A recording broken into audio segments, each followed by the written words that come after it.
Anne Hidalgo est accusée de prise illégale d'intérêts et de détournement de fonds publics à la suite d'un séjour passé à Tahiti et ses alentours à l'automne 2023.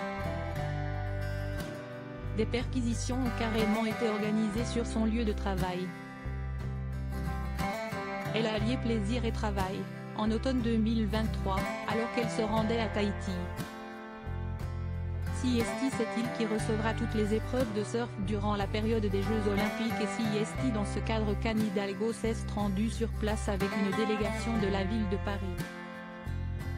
Une fois ses missions professionnelles accomplies, durant une semaine en Nouvelle-Calédonie et à Tahiti, la maire de notre capitale est restée 2 semaines supplémentaires dans le coin pour des vacances privées. Elle en avait notamment profité pour rendre visite à sa fille Elsa Janté Hidalgo qui vit sur une île située près de Bora Bora.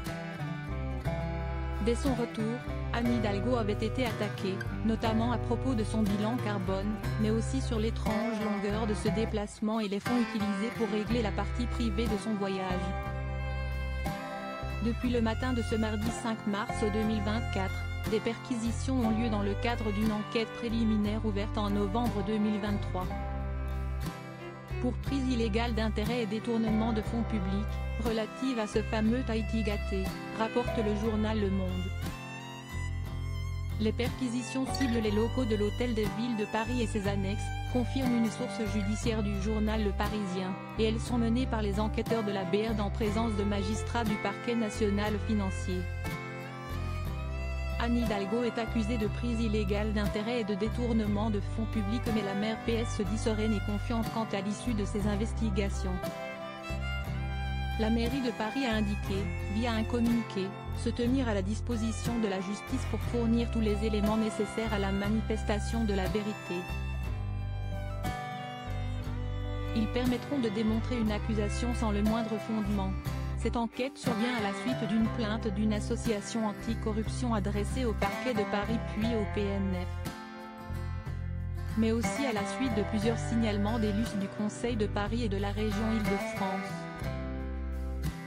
Revenue de Tahiti, Anne Hidalgo avait pourtant assuré qu'elle avait naturellement pris en charge les frais liés à son séjour privé ainsi que son billet retour pour rentrer en métropole. Rappelons l'excellente enquête du magazine Entrevue dans son numéro de janvier 2024. Le magazine, repris depuis décembre 2023 par Omar Harfouch, explique, preuve à l'appui, que la femme politique de 64 ans en a également profité pour allier l'utile à l'agréable puisqu'après la partie professionnelle, elle s'est retrouvée avec son compagnon, Jean-Marc Germain pour quelques jours de vacances.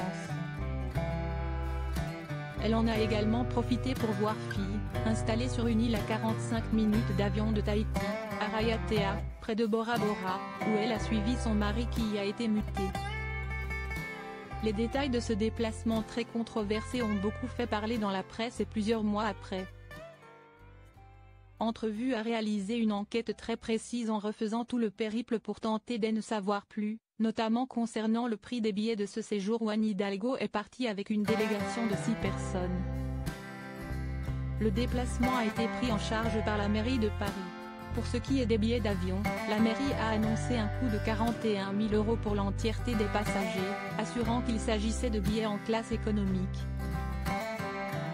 D'autre part, Anne Hidalgo ne peut pas se réfugier derrière ses miles les attributions de réduction Flyblue, sauf si ce sont des miles acquis à titre personnel. En effet, depuis le 29 septembre 2023, les miles acquis sur les voyages officiels ne peuvent pas être déduits pour des billets personnels, d'après une note du Sénat signée par les questeurs.